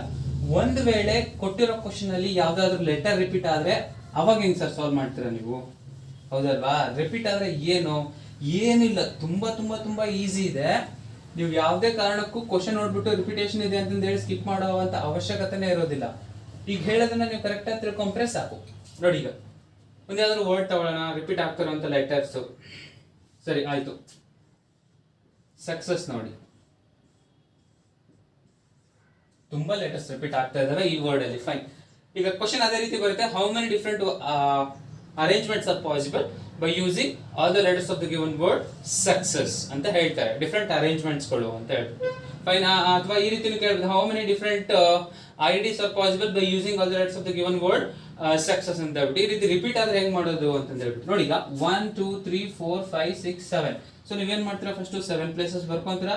ಸೊ ಬೇಸಿಕ್ ಅಲ್ವಾ, ನಿಧಾನಕ್ಕೆ ಅರ್ಥ ಮಾಡ್ಕೊಳ್ತಾ ಹೋಗಿ. 3 4 5 6 7 ಪ್ಲೇಸಸ್ ಅಲ್ಲಿ ಈ 7 ಲೆಟರ್ಸ್ ಗಳನ್ನ ನೀವೇನ್ ಮಾಡ್ಬೇಕು, ಫಿಲ್ ಮಾಡ್ಬೇಕು. ಹೌದು ತಾನೆ? ಎಸ್. ಈಗ ಒಂದ್ ವೇಳೆ ಲೆಟರ್ಸ್ ಗಳು ರಿಪೀಟ್ ಆಗ್ತಾ ಇಲ್ಲ ಅಂತ ಅನ್ಕೊಳ್ಳಿ. ಹೌದಲ್ವಾ? ಲೆಟರ್ಸ್ ಗಳು ಯಾವ ರಿಪೀಟ್ ಆಗ್ತಾ ಇಲ್ಲ ಅಂತ ಅನ್ಕೊಳ್ಳಿ. ಸೊ ಆನ್ಸರ್ ಎಷ್ಟಾಗಿರುತ್ತೆ ನಿಮ್ದು? ಸೊ ಡೈರೆಕ್ಟ್ ಆಗಿ 7 ಲೆಟರ್ಸ್ ಇದಾವೆ, ನನ್ನ ಆನ್ಸರ್ 7 ಫ್ಯಾಕ್ಟೋರಿಯಲ್ ಆಗಿರೋದು. ಹೌದಲ್ವಾ? 7 ಫ್ಯಾಕ್ಟೋರಿಯಲ್ ಆನ್ಸರ್ ಏನು? 5040. ನೆನ್ಪಿಟ್ಕೊಂಡಿರ್ಬೇಕು, ಅದಕ್ಕೆ ಹೇಳ್ತಾ ಇರೋದು. 7 ಫ್ಯಾಕ್ಟೋರಿಯಲ್ ಏನು? 5040. ಸೊ 5040 ಅಂದ್ರೆ 5040 ಡಿಫ್ರೆಂಟ್ ಅರೇಂಜ್ಮೆಂಟ್ಸ್ ಗಳನ್ನ ಮಾಡಬಹುದು by using all these letters. ಹೌದಲ್ವಾ? ಸೊ ಹಾಗಾಗಿ ನೀವು ಡೈರೆಕ್ಟ್ 7 ಫ್ಯಾಕ್ಟೋರಿಯಲ್ ಅಂತ ಹೇಳ್ತೀರಾ. ಆದ್ರೆ ಇಲ್ಲಿ ಏನ್ ಚೇಂಜ್ ಇದೆ, ಲೆಟರ್ಸ್ ಗಳು ರಿಪೀಟ್ ಆಗ್ತಾ ಇದಾವೆ. ಈಗ ನೋಡಿ, ಫೈನ್. ಈಗ ನಾನು ಇನ್ನೊಂದು ಲೆಟರ್ ಬರಿತಾ ಇದ್ದೀನಿ, ಸಾರಿ ಇನ್ನೊಂದು ವರ್ಡ್ ಬರಿತಾ ಇದ್ದೀನಿ. ಇವೆರಡಕ್ಕೂ ಏನ್ ವ್ಯತ್ಯಾಸ ಇದೆ ಅಂತ ಹೇಳಿ. ಫೈನ್. ಈಗ ಮೇಲೆ ಸಕ್ಸಸ್ ಇದೆ, ಕೆಳಗಡೆ ಕೂಡ ಸಕ್ಸಸ್ ಇದೆ. ಇವೆರಡಕ್ಕೆ ಏನಾದ್ರೂ ವ್ಯತ್ಯಾಸ ಇದೆನಾ? ಅಲ್ಲ, ಸೈಜ್ ನೋಡ್ಬಿಟ್ಟು, ಹ್ಯಾಂಡ್ ರೈಟಿಂಗ್ ನೋಡ್ಬಿಟ್ಟು ಸರ್ ವ್ಯತ್ಯಾಸ ಇದೆ ಸರ್, ಇಲ್ಲಿ ಎಷ್ಟನ್ನ ಇಷ್ಟಕ್ಕೆ ನಿಲ್ಸಿದ್ರೆ ಇಲ್ಲಿ ಒಂಚೂರು ಕೆಳಗಡೆ ತಗೊಂಡ್ಬಂದು, ಆ ರೀತಿ ಏನಲ್ಲ ಹೇಳ್ತಾ ಇರೋದು. ಇದನ್ನ ID ಕೊಡ್ತಾ ಇದ್ದೀರಾ ಅನ್ಕೊಳ್ಳಿ. ಪರ್ಸನ್ ಎಗೆ ಇದು ನಿಂದು ಕಸ್ಟಮರ್ ID ಕಣೋ, ಇದನ್ನ ನೀನು ಯಾವಾಗ್ಲೂ ಇಟ್ಕೊಂಡಿರ್ಬೇಕು ನಿನ್ನ ಹತ್ರ ಅಂತ ಹೇಳ್ತಾ ಇರೋದು. ಕಸ್ಟಮರ್ B ಕೂಡ ನೀವು ಇದೇ ID ಕೊಡೋ ಹಂಗಿಲ್ಲ. ಅಥವಾ ಪಾಸ್ವರ್ಡ್ ಅನ್ಕೊಳ್ಳಿ, ಪಾಸ್ವರ್ಡ್ ಅದೇ ಪಾಸ್ವರ್ಡ್ ಕೊಡೋ ಹಂಗಿಲ್ಲ. ಹೌದಲ್ವಾ? ಸೊ ಈ ರೀತಿ ಡಿಫ್ರೆಂಟ್ ಅರೇಂಜ್ಮೆಂಟ್ಸ್ ನ ಹೆಂಗ್ ನೀವು ಅರ್ಥ ಮಾಡ್ಕೋಬೇಕಂದ್ರೆ ಈ ಕಾನ್ಸೆಪ್ಟ್ ಗಳು ಅರ್ಥ ಹಾಕ್ಬಿಟ್ರೆ ನಿಮ್ಗೆ ಈಸಿಯಾಗಿ ಗೊತ್ತಾಗುತ್ತೆ. ಈಗ ನೋಡಿ, ಇವೆರಡರಲ್ಲಿ ಏನು ವ್ಯತ್ಯಾಸ ಇದೆನಾ? ಇಲ್ಲ ಅಂತ ಹೇಳ್ತಾ ಇದೀರ ಅಲ್ವಾ? ಹೌದು, ಇಲ್ಲ. ಯಾಕಂದ್ರೆ ಈಗ ನಾನ್ ಹೇಳ್ತಾ ಇದೀನಿ ಕೇಳಿ. ನಾನೇನ್ ಮಾಡ್ದೆ, ಈ ಫಸ್ಟ್ ಅಲ್ಲಿ ಏನ್ ಸಕ್ಸಸ್ ಅಲ್ಲಿ ಇದೆ ಅಲ್ವಾ, ಈ ಸಿ ನ ಮುಂದೆ ಹಾಕ್ಬಿಟ್ಟು ಈ ಸಿ ನ ಹಿಂದೆ ಹಾಕಿದೀನಿ. ಫೋರ್ತ್ ಸಿ ನ ಅಂದ್ರೆ ಫೋರ್ತ್ ಲೆಟರ್ ನ ಥರ್ಡ್ ಪ್ಲೇಸ್ ಹಾಕ್ಬಿಟ್ಟು ಥರ್ಡ್ ನ ಫೋರ್ತ್ ಗೆ ಹಾಕಿದೀನಿ. ಸೊ ಆದ್ರೂ ಕೂಡ ನಿಮ್ಗೆ ಒಂದೇ ಅರೇಂಜ್ಮೆಂಟ್ ಸಿಗ್ತಾ ಇದೆ ಅಲ್ವಾ? ಹೌದು ತಾನೆ? ಸಪೋಸ್ ಈಗ ನಾನು ಇನ್ನೊಂದು ಬರಿತಾ ಇದ್ದೀನಿ ನೋಡಿ, CCESS. ಸೊ ಈಗ ಮತ್ತೆ ಹೇಳ್ತಾ ಇದ್ದೀನಿ, ಲಾಸ್ಟ್ 2 SS ನ ಆ ಪ್ಲೇಸಸ್ ಗಳನ್ನ ಚೇಂಜ್ ಮಾಡಿದ್ದೀನಿ. ಹೌದಲ್ವಾ? ಸೊ ಈಗ ಈ 3 ಅರೇಂಜ್ಮೆಂಟ್ಸ್ ಗಳು ಏನಾದ್ವು, ಆಕ್ಚುಲಿ ನಮ್ ಪ್ರಕಾರ ನೋಡೋದಂದ್ರೆ ಡಿಫ್ರೆಂಟ್ ಆಗ್ಬೇಕು. ಯಾಕಂದ್ರೆ ಪ್ಲೇಸಸ್ ಗಳು ಚೇಂಜ್ ಮಾಡಿದ್ದೀನಿ ಅಲ್ವಾ? ಆದ್ರೆ ಪ್ಲೇಸಸ್ ಚೇಂಜ್ ಮಾಡಿದ್ರು ಕೂಡ ಅದೇ ಮೀನಿಂಗ್ ಕೊಡ್ತಾ ಇದೆ. ಇವು 3 ಸೇಮ್ ಅರೇಂಜ್ಮೆಂಟ್ಸ್. ಹೌದಲ್ವಾ? ಲಾಸ್ಟಿಗೆ SS ಇದೆ, ಲಾಸ್ಟಿಗೆ SS ಇದೆ, ಲಾಸ್ಟಿಗೆ SS ಇದೆ. ಸೊ ಫಸ್ಟ್ ಎಸ್ ಇದೆ, ಮಧ್ಯ ಡಬಲ್ C ಇದೆ. ಅರೇಂಜ್ಮೆಂಟ್ ಎಲ್ಲ ಸೇಮ್ ಇದೆ ಅಲ್ವಾ? ಸೊ ಈ ರೀತಿ ಯಾವ್ಯಾವ ಸೇಮ್ ರೇಟ್ಸ್ ಗಳು ರಿಪೀಟ್ ಆಗ್ತಾ ಇದಾವೆ ನೋಡಿ. ರಿಪೀಟ್ ಆದ್ರೂ ಕೂಡ ಅವೆಲ್ಲ ಸೇಮ್ ಅಂತ ಕನ್ಸಿಡರ್ ಮಾಡ್ಕೋಬೇಕು. ಈಗ ನಿಮ್ಗೆ ತುಂಬಾ ಕನ್ಫ್ಯೂಷನ್ ಆಗ್ತಾ ಇರುತ್ತೆ. ಹೌದಲ್ವಾ? ಇದನ್ನೆಲ್ಲ ಹೆಂಗ್ ಕ್ಯಾಲ್ಕುಲೇಟ್ ಮಾಡ್ಬೇಕು, ಹೆಂಗ್ ನೆನ್ಪಿಟ್ಕೋಬೇಕು, ಹೆಂಗ್ ಎಲಿಮಿನೇಟ್ ಮಾಡ್ಬೇಕು, ಅಷ್ಟು ಅರೇಂಜ್ಮೆಂಟ್ಸ್ ಗಳಲ್ಲಿ ಈ ರೀತಿ ಎಷ್ಟಾಗ್ತವೆ ಅನ್ನೋದು ಕ್ಯಾಲ್ಕುಲೇಟ್ ಮಾಡ್ಬೇಕು. ಆ ರೀತಿ ಟೆನ್ಷನ್ ಬೇಡ. ರಿಪೀಟ್ ಆಯ್ತಂದ್ರೆ ಏನ್ ಮಾಡ್ಬೇಕು ನೋಡಿ. ಫೈನ್, ಇದನ್ನ ಅರೇಂಜ್ ಮಾಡ್ಬಿಡ್ತೇನೆ. ನಿಮ್ಗೆ ಕಾನ್ಸೆಪ್ಟ್ ಕನ್ಫ್ಯೂಷನ್ ಆಗ್ತಿರ್ಬೋದೇನೋ. ಫಸ್ಟ್ ಒನ್ ಮತ್ತೆ ಥರ್ಡ್ ಒನ್ ಅದಲ್ವಾ, ನಾ ಬರ್ದಿರೋದನ್ನ ಮಾತ್ರ ಇಲ್ಲಿ ಉಳಿಸಿರ್ತೀನಿ. ಜಸ್ಟ್ ಯಾವ್ಯಾವ ಲೆಟರ್ಸ್ ಎಷ್ಟು ಬಾರಿ ರಿಪೀಟ್ ಆಗ್ತಾ ಇದೆ ಅನ್ನೋದನ್ನ ನೋಡ್ಕೊಂಬಿಡಿ. ಎಷ್ಟು ಸಾರಿ ರಿಪೀಟ್ ಆಗ್ತಾ ಇದೆ ಇಲ್ಲಿ ಸಕ್ಸಸ್ ಅಲ್ಲಿ 3 ಸಾರಿ ರಿಪೀಟ್ ಆಗ್ತಾ ಇದೆ ಅಲ್ವಾ. ಎಸ್ 3 ಸಾರಿ ರಿಪೀಟ್ ಆಗ್ತಾ ಇದೆ ಇಲ್ಲಿ. ಫೈನ್. ಹಾಗಾದ್ರೆ ಸಿ ಎಷ್ಟು ಟೈಮ್ ರಿಪೀಟ್ ಆಗ್ತಿದೆ? ಸಿ 2 ಸಾರಿ. ಎಸ್ 3 ಸಾರಿ. ನೋಡಿ 1 2 3 ಎಸ್ 3 ಸಾರಿ ರಿಪೀಟ್ ಆಗಿರೋದ್ರಿಂದ ಇದನ್ನ 3 ಫ್ಯಾಕ್ಟೋರಿಯಲ್ ಇಂದ ಡಿವೈಡ್ ಮಾಡಿ. ಫೈನ್. ಓಕೆನಾ? 3 ಫ್ಯಾಕ್ಟೋರಿಯಲ್ ಇಂದ ಡಿವೈಡ್ ಮಾಡಬೇಕು. ಮತ್ತೆ ಯಾವ್ದು ರಿಪೀಟ್ ಆಗ್ತಾ ಇದೆ? ಸಿ ರಿಪೀಟ್ ಆಗ್ತಾ ಇದೆ. ಸಿ 2 ಸಾರಿ ರಿಪೀಟ್ ಆಗ್ತಾ ಇದೆ, ಹೌದಲ್ವಾ? ಸಿ 2 ಸಾರಿ ರಿಪೀಟ್ ಆಗ್ತಾ ಇರೋದ್ರಿಂದ ಮತ್ತೆ ಇದನ್ನ ಏನ್ ಮಾಡ್ಬೇಕು? 2 ಇಂದ ಡಿವೈಡ್ ಮಾಡ್ಬೇಕು, ಹೌದಲ್ವಾ? ಇನ್ ಯಾವ್ದಾದ್ರು ಲೆಟರ್ ರಿಪೀಟ್ ಆಗ್ತಾ ಇದೆನಾ? ರಿಪೀಟ್ ಆಗ್ತಾ ಇದೆ. ಇಷ್ಟೇ ನೋಡಿ ಆನ್ಸರ್. ಇಷ್ಟೇ. ಅಂದ್ರೆ ಈಗ ಆಪ್ಷನ್ ಅಲ್ಲಿ ಕೊಟ್ಟಿದ್ರೆ ಇದೇ ಮಾರ್ಕ್ ಮಾಡಿ, ಇಲ್ಲ ಸಿಂಪ್ಲಿಫೈ ಮಾಡಿಬಿಟ್ಟು ಬಂದಿರೋ ಆನ್ಸರ್ನ ಮಾರ್ಕ್ ಮಾಡಿ. ನಾನು ಹೇಳ್ತಾ ಇರೋದು ರಿಪೀಟ್ ಆದ್ರೆ ಏನಪ್ಪಾ ಅಂತ ದೊಡ್ಡ ನೀವು ವಿದ್ಯೆ ಅಪ್ಲೈ ಮಾಡೋಂಥ ಅವಶ್ಯಕತೆ ಇಲ್ಲ. ಎಷ್ಟು ರಿಪೀಟ್ ಆಗ್ತಾ ಇದಾವೋ ಅದನ್ನ ಡಿವೈಡ್ ಮಾಡಿ ಅಷ್ಟೇ ಸರ್. That's it. ಹೆಂಗ್ ಕ್ಯಾಲ್ಕುಲೇಟ್ ಮಾಡ್ತೀರಾ? ರಿಪೀಟ್ ಆಗ್ತಿಲ್ಲ ಅಂತಂದ್ರೆ 5040 ಆನ್ಸರ್. ಬಟ್ ರಿಪೀಟ್ ಆಗ್ತಾ ಇದೆ ಅಲ್ಲಿ ಏನಾಗ್ಬೇಕು ನಿಮ್ದು ಆನ್ಸರ್? 5040 ಡಿವೈಡೆಡ್ ಬೈ 3 ಫ್ಯಾಕ್ಟೋರಿಯಲ್ ಎಷ್ಟು? 6 ಇಂಟು 2 ಫ್ಯಾಕ್ಟೋರಿಯಲ್ ಎಷ್ಟು? 2, ಹೌದಲ್ವಾ? 6 2 12. ಸೊ 12 ಇಂದ ನೀವು ಮೇಲ್ಗಡೆ ಇರೋ ನ್ಯೂಮರೇಟರ್ ಇರುವಂತ ವ್ಯಾಲ್ಯೂನ ಡಿವೈಡ್ ಮಾಡಿದ್ರೆ ಸಾಕು. ಸೊ 12 4 48, ಹೌದಲ್ವಾ? ಸೊ ಇಲ್ಲಿ ಬರೀತೀನಿ ನೋಡಿ. 12 4 48, 2 ಕ್ಯಾರಿ 24, 12 2 22 and 0. 420 ಡಿಫರೆಂಟ್ ವೇಸ್, ಹೌದಲ್ವಾ? So fine. ಸೊ ರಿಪೀಟ್ ಆದ್ರೆ ಹೇಗೆ, ರಿಪೀಟ್ ಆಗದೆ ಇದ್ರೆ ಹೇಗೆ ನೋಡಿ. ರಿಪೀಟ್ ಆದ್ರೆ ಡೈರೆಕ್ಟ್ ಆಗಿ ಆನ್ಸರ್ ಎಷ್ಟು ಫ್ಯಾಕ್ಟೋರಿಯಲ್ ವ್ಯಾಲ್ಯೂಸ್ ಇರುತ್ತೋ ಅಷ್ಟೇ ಫ್ಯಾಕ್ಟೋರಿಯಲ್ ಅಂತ ಬರ್ದ್ಬಿಟ್ಟು ಎಷ್ಟರ ಮುಗಿದು. ಒಂದ್ ವೇಳೆ ರಿಪೀಟ್ ಆಗ್ತಾ ಇದೆ, ಯಾವ್ದಾದ್ರು ಲೆಟರ್ಸ್ ಗಳು ರಿಪೀಟ್ ಆಗ್ತಾ ಇದೆ ಅಂದ್ರೆ ಡಿವೈಡೆಡ್ ಬೈ ಯಾವ್ಯಾವ ಲೆಟರ್ ಎಷ್ಟು ಟೈಮ್ ರಿಪೀಟ್ ಆಗುತ್ತೋ ಅಷ್ಟು ಫ್ಯಾಕ್ಟೋರಿಯಲ್ ವ್ಯಾಲ್ಯೂಸ್ ಇಂದ ನೀವು ಮೇನ್ ವ್ಯಾಲ್ಯೂನ ಡಿವೈಡ್ ಮಾಡ್ಬಿಟ್ರೆ ಸಾಕು, ಆನ್ಸರ್ ಇಷ್ಟೇ ಇರುತ್ತೆ, ಹೌದಲ್ವಾ? ಓಕೆ. ಈಗ ಲೆಟರ್ಸ್ ಗಳನ್ನ ನೆನಪಲ್ಲಿ ಇಟ್ಕೊಂಡು ಮೈಂಡ್ ಅಲ್ಲಿ ಇಟ್ಕೊಂಡು ನಾವು ಸಾಲ್ವ್ ಮಾಡಿದ್ದು. ಈಗ ನಂಬರ್ಸ್ ಇಂದ ಪ್ರಶ್ನೆಗಳು ಹೇಗ್ ಬರ್ತವೆ? ಈಗ repetition and non repetition letters ಅಲ್ಲಿ ಅವ್ರು ಹೇಳೋದಿಲ್ಲ, ಏನಕ್ಕಂದ್ರೆ ನಮ್ಗೆ ನೋಡಿದ್ರೆ ಗೊತ್ತಾಗ್ಬಿಡುತ್ತೆ ಆ ವರ್ಡ್ ಅಲ್ಲಿ ಲೆಟರ್ಸ್ ಗಳು ರಿಪೀಟ್ ಆಗಿದಾವೋ ಇಲ್ವೋ ಅಂತ ಹೇಳ್ಬಿಟ್ಟು. ಈಗ ಕ್ವಶನ್ಸ್ ನ ನಂಬರ್ ಅಲ್ಲಿ ಹೇಗ್ ಮಾಡ್ತಾರೆ, ಡಿಜಿಟ್ಸ್ ನ ಬಳಸ್ಕೊಂಡ್ಬಿಟ್ಟು ಇದೇ ಕಾನ್ಸೆಪ್ಟ್ ನ ಹೇಗೆ ಹೇಳ್ತಾರೆ. ಅಲ್ಲಿ repetition of digits is allowed, repetition of digits is not allowed ಅಂತ ಹೇಳ್ತಾರೆ. ಈಗ ಕಾನ್ಸೆಪ್ಟ್ ಓಕೆ. ಒಂದು ಕ್ವಶನ್ ನೋಡಿ ಇಲ್ಲಿ ಡಿಸ್ಪ್ಲೇ ಆಗ್ತದೆ ಅಲ್ವಾ, ಈ ಕ್ವಶನ್ ಓದ್ಕೊಳ್ಳಿ. ಸೊ ಕನ್ನಡದಲ್ಲಿ ಹೇಳ್ತೀನಿ ನೋಡಿ ಕ್ವಶನ್ ಏನು ಅಂದ್ರೆ 0 1 2 and 3 by using these 4 letters, sorry digits, by using these 4 digits ಅಂದ್ರೆ ಈ 4 ಅಂಕಿಗಳನ್ನ ಬಳಸ್ಕೊಂಡ್ಬಿಟ್ಟು you have to make a 4 digit number. ಅಂದ್ರೆ ನೀವು 4 ಅಂಕಿಯ ಸಂಖ್ಯೆನ ಫಾರ್ಮ್ ಮಾಡಬೇಕು ಅಂತ ಹೇಳ್ತಾ ಇದ್ದಾರೆ. 4 ಡಿಜಿಟ್ ನಂಬರ್ 1 2 3 4. ಸೊ ಹಾಗೆ ಎಷ್ಟು 4 ಡಿಫ್ರೆಂಟ್ ಎಷ್ಟು 4 ಡಿಜಿಟ್ಸ್ ಇರುವಂತ ನಂಬರ್ ಗಳನ್ನ ನೀವು ಫಾರ್ಮ್ ಮಾಡಬಹುದು. ಸೊ ಫಸ್ಟ್ ಕೇಸ್ ಅಲ್ಲಿ repetition is not allowed, second case ನಲ್ಲಿ ರಿಪಿಟೇಷನ್ ಇಸ್ ಅಲೌಡ್ ಅಂತ ಬರ್ತೀನಿ. ಇಲ್ಲಿ repetition is not allowed. Repetition ಅಂದ್ರೆ ಏನ್ ಗೊತ್ತಾ? ರಿಪಿಟೇಷನ್ ಇಸ್ ನಾಟ್ ಅಲೌಡ್ ಅಂದ್ರೆ ಒಂದ್ಸಾರಿ ನೀವು ಡಿಜಿಟ್ 1 ನ ಬಳಸ್ತಾ ಇದ್ದೀರಾ ಅಂದ್ರೆ ಮತ್ತೆ ಆ ಡಿಜಿಟ್ ನ ಬಳಸೋ ಹಾಗಿಲ್ಲ. ಸಪೋಸ್ ನಿಮ್ಗೆ ಎಕ್ಸಾಂಪಲ್ ಕೊಡ್ತೀನಿ ನೋಡಿ, ನಿಮ್ಗೆ ಇನ್ನ ಕ್ಲಿಯರ್ ಆಗುತ್ತೆ. 1023, 1023, 2103 ಈ ರೀತಿ. ಇಲ್ಲಿ ಏನಾಗುತ್ತೆ ಅಂದ್ರೆ ಯಾವ ಲೆಟರ್ ಕೂಡ ರಿಪೀಟ್ ಆಗಿರಬಾರ್ದು. ಸೊ ಈ ರೀತಿ ಡಿಫ್ರೆಂಟ್ ನಂಬರ್ಸ್ ಗಳನ್ನ ಫಾರ್ಮ್ ಮಾಡಬೇಕು. ಇಲ್ಲಿ ರಿಪಿಟೇಷನ್ ಇಸ್ ನಾಟ್ ಅಲೌಡ್. ಈ ಸೆಕೆಂಡ್ ಕೇಸ್ ಅಲ್ಲಿ ಏನಂತ ಹೇಳ್ತಾರೆ, repetition of the digits is allowed ಅಂತ ಹೇಳ್ಬಿಡ್ತಾರೆ. ಅವಾಗ ಸ್ವಲ್ಪ ಅಂದ್ರೆ ಸ್ವಲ್ಪ ಪ್ರಾಬ್ಲಮ್ ಆಗುತ್ತೆ ಅಷ್ಟೇ. ನೀವು ಕಲ್ತ ಅಂದ್ರೆ ದ ಪ್ರಾಬ್ಲಮ್ಮೇ ಅಲ್ಲ ನಿಮ್ಗೆ. Repetition is allowed second case ಅಲ್ಲಿ. ಈಗ ನೋಡಿ 4 ಡಿಜಿಟ್ ನಂಬರ್ ಫಾರ್ಮ್ ಮಾಡಬೇಕು. ಫಸ್ಟ್ ನಾ ರಿಪಿಟೇಷನ್ ಇಸ್ ನಾಟ್ ಅಲೌಡ್ ಇದ್ರಲ್ಲಿ ಬರ್ತೀನಿ.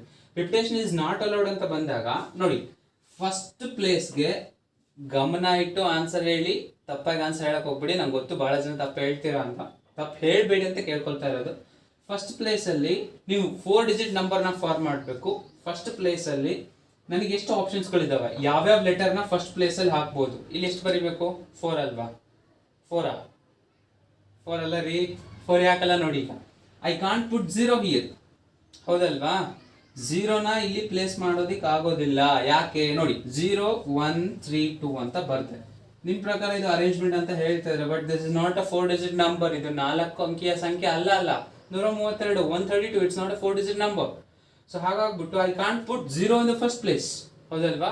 So for that I have only 3 options. ಅಂದ್ರೇನು, ಫಸ್ಟ್ ಪ್ಲೇಸ್ಗೆ ನನ್ನ ಹತ್ರ ಇರೋದು ಓನ್ಲಿ 3 ಆಪ್ಷನ್ಸ್ ಅಷ್ಟೇ. ಆ 3ರಲ್ಲಿ ಯಾವು 1 2 or 3. ಸೊ ಹಾಗಾಗ್ಬಿಟ್ಟು ನನಗೆ ಇಲ್ಲಿ 3 ಆಪ್ಷನ್ಸ್ಗಳು ಇರ್ತವೆ ಅಷ್ಟೇ. ಫೈನ್. 4ರಲ್ಲಿ ಒಂದು ಆಲ್ರೆಡಿ ಫಸ್ಟ್ ಪ್ಲೇಸ್ ಅಲ್ಲಿ ಕೂತ್ಕೊಂಡ್ಬಿಟ್ಟಿದೆ. ಸೆಕೆಂಡ್ ಪ್ಲೇಸ್ ಅಲ್ಲಿ ಏನೋ ಆಪ್ಷನ್ಸ್ಗಳು ಎಷ್ಟಿರ್ತವೆ ನನಗೆ 4ರಲ್ಲಿ 1 ಹೋಯ್ತು, ಇನ್ನ 3 ಆಪ್ಷನ್ಸ್. ಇಲ್ಲಿ 0 ಹಾಕಬಹುದು, ಹೌದಲ್ವಾ? ಈಗ ಗೊತ್ತಾಗ್ತಿದೆ ನೋಡಿ ನಿಮ್ಗೆ, ಇಲ್ಲಿ 0 ಹಾಕ್ಬಹುದು. 1032 ಹೌದಲ್ವಾ? 4 ಡಿಜಿಟ್ ನಂಬರ್, ಇವೇ ಡಿಜಿಟ್ಸ್ ಗಳನ್ನ ತಾನೇ ನಾನು ಬಳಸಿರೋದು. ರಿಪಿಟೇಷನ್ ಕೂಡ ಆಗ್ತಾ ಇಲ್ಲ ತಾನೆ? Yes, 0 can be put in the second place also. Fine. Second, third and fourth also. Fine. ನೋಡಿ ಇಲ್ಲಿ 3 ಆಯ್ತು. 4ರಲ್ಲಿ 2 ಪ್ಲೇಸ್ ಫಿಲ್ ಆಗಿದ್ದಾವೆ. ಇನ್ನ ನಿಮ್ಮ ಹತ್ರ 2 ಡಿಜಿಟ್ಸ್ ಗಳು ಉಳಿದಿರ್ತವೆ. ಸೊ ಇಲ್ಲಿ 2 ಬರುತ್ತೆ, ಲಾಸ್ಟಿಗೆ 1 ಬರುತ್ತೆ, ಹೌದಲ್ವಾ? ಫೈನ್. ಇದನ್ನ ನೀವೇನಾದ್ರೂ ಫಾರ್ಮುಲಾ ತಗೊಂಡು ಕ್ಯಾಲ್ಕುಲೇಟ್ ಮಾಡ್ತಾನೆ, ನನ್ಗೆ ಗೊತ್ತಿರೋದು ಫಾರ್ಮುಲಾ ಅಂತ ಅನ್ಕೊಂಡು ಫಾರ್ಮುಲಾ ತಗೊಂಡು ಅದು ಹೆಂಗ್ರಿ ಸಾಲ್ವ್ ಮಾಡ್ತೀರೋ? ಫಾರ್ಮುಲಾ ತಗೊಂಡು ಅರ್ಥನೇ ಆಗೋದಿಲ್ಲ ಅಲ್ವಾ? ಯಾವ್ದು ಏನು ತಗೋಬೇಕು, ಯಾವ್ದು ಆರ್ ತಗೋಬೇಕು, ಎಷ್ಟು ತಗೋಬೇಕು, ಫಸ್ಟ್ ಪ್ಲೇಸ್ ಅಲ್ಲಿ ಬರುತ್ತೋ ಇಲ್ಲೋ ಲಾಜಿಕೇ ಗೊತ್ತಾಗೋದಿಲ್ಲ. ಅದಕ್ಕೆ ಫಾರ್ಮುಲಾ ಪ್ರತಿ ಟೈಮ್ ಯೂಸ್ ಮಾಡಕ್ಕಂತ ಆಗೋದಿಲ್ಲ. 99% in this chapter we don't use formula. ನಾವೇನ್ ಕಲ್ತಿದ್ವಲ್ಲ ಅದು ಬಳಸೋದೇ ಇಲ್ಲ ಇದರಲ್ಲಿ. ಫೈನ್. ಇದು repetition allowed, sorry, repetition is not allowed ಇದರಲ್ಲಿ. ಫೈನ್. ಈಗ ಆನ್ಸರ್ ಏನ್ ಬರುತ್ತೆ? 3 ಇಂಟು 3 ಇಂಟು 2 ಇಂಟು 1. ನೋಡಿ ಇದ್ರಲ್ಲಿ ಆನ್ಸರ್ ಏನ್ ಸಿಗುತ್ತೆ? 3 3 9 9 2 18. So total 18 different arrangements R possible. ಅಂದ್ರೆ ಇದರ ಅರ್ಥ 18 ವಿಧವಾದ 4 ಅಂಕಿಯ ಸಂಖ್ಯೆನ ನೀವು ಮಾಡ್ಬೋದು. ಅದರ ಅರ್ಥ ಏನಂದ್ರೆ, ಸೊ ಇಂಗ್ಲಿಷಲ್ಲಿ ಹೇಳ್ಬಿಡ್ತೀನಿ, 4 ಡಿಜಿಟ್ಸ್ ಡಿಫ್ರೆಂಟ್, ಸಾರಿ ನನಗೆ ಕನ್ಫ್ಯೂಷನ್ ಆಗ್ತಾ ಇದೆ. ಅಂದ್ರೆ ಇದರಲ್ಲಿ how many 4 digit numbers you can make ಅಂದ್ರೆ, so by using these 4 digits you can make 18 different 4 digit numbers ಅಂತ ಹೇಳ್ಬೋದು, ಹೌದಲ್ವಾ? So repetition is allowed. ಅಲ್ಲಿ ಇದರಲ್ಲಿ ಸ್ವಲ್ಪ ಕನ್ಫ್ಯೂಷನ್ ಆಗುತ್ತೆ ನಿಮಗೆ, ಬಟ್ ಹುಷಾರಾಗಿರ್ಬೇಕು. ಇದು ನೋಡಿ, ಕಾನ್ಸೆಪ್ಟ್ ಕ್ಲಿಯರ್ ಇದೆ ಅಂದ್ರೆ ಟೆನ್ಷನ್ ತಗೊಳ್ಳೋ ಅವಶ್ಯಕತೆನೇ ಇಲ್ಲ. ಸೇಮ್ ನೋಡಿ, ಫಸ್ಟ್ ಪ್ಲೇಸ್ ಅಲ್ಲಿ ಎಷ್ಟು ಆಪ್ಷನ್ಸ್ ಇರುತ್ತೆ? 1 2 3 4 ಆಪ್ಷನ್ಸ್ ಅಲ್ಲಿ ಯಾವ್ದಾದ್ರು ಲೆಟರ್, ಸಾರಿ ಯಾವ್ದಾದ್ರು ಡಿಜಿಟ್ ನ ಕೂಡಿಸಬಹುದು, ಹೌದಾ? 0 ಬರೋದಿಲ್ಲ, 3. ಫೈನ್. ಸೊ 4ರಲ್ಲಿ 1 ಬಳಸಿದ್ರ ನೀವು, 4ರಲ್ಲಿ 1 ಬಳಸಿದ್ದೀರಾ, ನೆನ್ಪಿಟ್ಕೊಳ್ಳಿ. ಹಾಗಂತ ಮತ್ತೆ ನೀವು ಇಲ್ಲಿ 3 ಬರೆಯೋಕೆ ಬರೋದಿಲ್ಲ. ಯಾಕೆ? ಅರ್ಥ ಮಾಡ್ಕೊಳ್ಳಿ. ಈಗ ನಾನು 1111 ಬರ್ದೆ, 1111 ನಂಬರ್ ಇದು, ಹೌದಲ್ವಾ? ಇದರಲ್ಲಿ ನಾನು ಈ ಡಿಜಿಟ್ನೇ ಬಳಸ್ತಾ ಇದ್ದೀನಿ, ಹೌದು. 4 ಅಂಕಿ ಸಂಖ್ಯೆನೇ ಬಳಸ್ತಾ ಇದ್ದೀನಿ, ಹೌದು. ಆಮೇಲೆ ಇಲ್ಲಿ repetition of the digit is allowed. ಅಂದ್ರೆ ಒಂದನ್ನೇ ನೀವು ಎಷ್ಟು ಬಾರಿ ಆದ್ರೂ ಬಳಸಬಹುದು. ಅರ್ಥ ಆಗ್ತಿದಲ್ವಾ ಕಾನ್ಸೆಪ್ಟ್? ಒಂದನ್ನೇ ಎಷ್ಟು ಬಾರಿ ಆದ್ರೂ ನೀವು ಬಳಸಬಹುದು. ಹಾಗಾಗಿ the digit which you have put in the first place can also be placed in the second as well, ಹೌದಲ್ವಾ? ಏನ್ ನೀವು ಹಾಕಿದ್ದೀರಾ ಡಿಜಿಟ್ ನ ಸೆಕೆಂಡ್ ಪ್ಲೇಸ್ ಅಲ್ಲಿ ಕೂಡ ಬಳಸಬಹುದಲ್ವಾ? ಸೊ ಹಾಗಾಗ್ಬಿಟ್ಟು ನೋಡಿ, ಸೆಕೆಂಡ್ ಪ್ಲೇಸ್ ಅಲ್ಲಿ ನೀವು 0 ಹಾಕಬಹುದು, ಹೌದು. ಕಷ್ಟ ಆಗುತ್ತೆ, ಸ್ವಲ್ಪ ಅರ್ಥ ಮಾಡ್ಕೊಳ್ಳಿ. ಸೆಕೆಂಡ್ ಪ್ಲೇಸ್ ಅಲ್ಲಿ 0 ಹಾಕ್ಬಹುದು, ಇಲ್ಲಿರೋ ಡಿಜಿಟ್ ಹಾಕ್ಬಹುದು, ಇಲ್ಲದೆ ಇರೋ ಅಂದ್ರೆ ಈ ಹಾಕದೆ ಇರುವಂತ ಉಳಿದಿರೋದ್ರಲ್ಲಿ ಕೂಡ ಯಾವ್ದಾದ್ರು ಡಿಜಿಟ್ ತಗೊಂಡ್ಬಿಟ್ಟು ಇಲ್ಲಿ ಹಾಕ್ಬಹುದು. ಅದರ ಅರ್ಥ ಏನು? ಸೆಕೆಂಡ್ ಪ್ಲೇಸ್ ಅಲ್ಲಿ 4 ಡಿಜಿಟ್ಸ್ ಯಾವ್ದಾದ್ರು ಹಾಕ್ಬೋದು. ಈ 4ರಲ್ಲಿ ಯಾವ್ದಾದ್ರು ಹಾಕ್ಬೋದು. ಥರ್ಡ್ ಅಲ್ಲಿ ಮತ್ತೆ 4ರಲ್ಲಿ ಯಾವ್ದಾದ್ರು ಹಾಕ್ಬೋದು, ಮತ್ತೆ ಫೋರ್ತ್ ಅಲ್ಲಿ 4ರಲ್ಲಿ ಯಾವ್ದಾದ್ರು ಹಾಕ್ಬೋದು, ಹೌದಲ್ವಾ? ಇಲ್ಲಿ 0 ಹಾಕಿ, 1 ಹಾಕಿ, 2 ಹಾಕಿ, 3 ಹಾಕಿ, 4, ಸಾರಿ 4 ಇಲ್ಲ ಅಲ್ವಾ, 3 ಹಾಕಿ. ಫೈನ್. ಇದರಲ್ಲಿ ಯಾವ್ದಾದ್ರು ರಿಪಿಟೇಷನ್ ಅಲೋಡ್ ಅಂತ ಹೇಳ್ಬಿಟ್ಟಿದ್ದಾರೆ. ಸೊ ಇದ್ರಲ್ಲಿ ಆನ್ಸರ್ ಏನಾಗುತ್ತೆ? 4 ಇಂಟು 4 ಇಂಟು 4 ಇಂಟು 3, ಹೌದಲ್ವಾ? ಓಕೆ. 4 4 16, ಅಂದ್ರೆ 4 ಕ್ಯೂಬ್ ಆಗುತ್ತೆ 64. 64 ಇಂಟು 3 ಟೈಮ್ಸ್ ಮಾಡಬೇಕು. 6 3 180, 4 3 12, 180 ಪ್ಲಸ್ 12 192 ಆಗುತ್ತೆ answer. 192. So 192 different 4 digit numbers you can make by using the digit 0 1 2 3 under the case of repetition of the digits is allowed. ಅರ್ಥ ಆಗ್ತಿದೆ ಅಲ್ವಾ?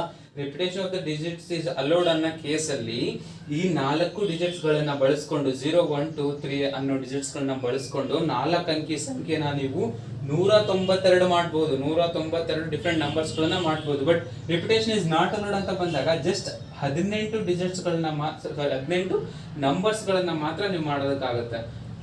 ಈ ಕಾನ್ಸೆಪ್ಟ್ ನಿಮ್ಗೆ ಕ್ಲಿಯರ್ ಆಯ್ತು ಅಂದ್ರೆ ಪರ್ಮಿಟೇಷನ್ ಅಲ್ಲಿ ನೆಕ್ಸ್ಟ್ ಬರುವಂತ ಎಲ್ಲಾ ಕಾನ್ಸೆಪ್ಟ್ಸ್ ಗಳನ್ನ ನೀವು ಈಸಿಯಾಗಿ ಸಾಲ್ವ್ ಮಾಡ್ತಾ ಹೋಗ್ತೀರಾ. ಅರ್ಥ ಆಗ್ತಿದೆ ಅಲ್ವಾ? Okay fine. This was all about the basic of this permutation and combination. Sorry, permutation ತುಂಬಾ ಬೇಸಿಕ್. ಇದರಲ್ಲಿ ನಾನು ನಿಮ್ಗೆ ಹೇಳ್ಕೊಟ್ಟಿರೋದು ಒಂದು 20% ಹೇಳ್ಕೊಟ್ಟಿದ್ದೀನಿ. ಯಾಕಂದ್ರೆ ಇದಕ್ಕೆ 20% ಹೇಳ್ಕೊಡ್ತಾ ಇದ್ದೀನಿ ಅಂದ್ರೆ ತುಂಬಾ ಇಂಪಾರ್ಟೆಂಟ್ ಆಗುತ್ತೆ. ಸೊ ನಿಮ್ಗೆ ಹೋಮ್ ವರ್ಕ್, ಈ ವಿಡಿಯೋ ನೀವು ನೋಡಿದ್ದೀರಾ, ಅರ್ಥ ಆಗಿದೆ ಅಂತಂದ್ರೆ, ಸೊ ಸೊ ನಾನು ಕೊಡ್ತಾ ಇರುವಂಥ ಈ ಚಿಕ್ಕ ಹೋಮ್ವರ್ಕ್ಗಳನ್ನು ನೀವು ಮಾಡಿ ಆನ್ಸರ್ಸ್ನ ಕಮೆಂಟ್ ಬಾಕ್ಸಲ್ಲಿ ಹಾಕಿ. ಸೊ ಕ್ವಶನ್ ನಿಮಗೆ ಡಿಸ್ಪ್ಲೇ ಆಗುತ್ತೆ ಇಲ್ಲಿ. ಸೊ ಫೈನ್ ಕ್ವಶನ್ ಇದೆ. ಸೊ ಟೆನ್ಷನ್ ತಗೊಳ್ಳೋ ಅವಶ್ಯಕತೆ ಇಲ್ಲ. ನಾನು ವರ್ಡ್ ಬರೀತಾ ಇದ್ದೆ ಈಗ, ಅದ್ರ ಬದಲು ಡಿಸ್ಪ್ಲೇ ಮಾಡಿದ್ರೆ ಬೆಸ್ಟ್ ಅಂತ ಅನಿಸುತ್ತೆ. ಸೊ ಈ ಪ್ರಶ್ನೆಗೆ ನೀವು ಉತ್ತರನ ಕಮೆಂಟ್ ಬಾಕ್ಸಲ್ಲಿ ಹಾಕಿ. ಸೊ ಇಲ್ಲಿಗೆ ಚಾಪ್ಟರ್ ಮುಗ್ದಿಲ್ಲ, ತುಂಬ ಬಾಕಿ ಇದೆ. ಬಟ್ ಇಲ್ಲಿವರೆಗೂ ನಿಮ್ಗೆ ಕರೆಕ್ಟಾಗಿ ಅರ್ಥ ಆಗಿತ್ತು ಅಂದರೆ ಪ್ಲೀಸ್ ಲೈಕ್ ದ ವಿಡಿಯೋ. ಆದಷ್ಟು ನಿಮ್ಮ ಕೈಲಿ ಎಷ್ಟಾಗುತ್ತೋ ಅಷ್ಟು ವಿಡಿಯೋನ ಶೇರ್ ಮಾಡೋದಕ್ಕೆ ಪ್ರಯತ್ನ ಪಡಿ.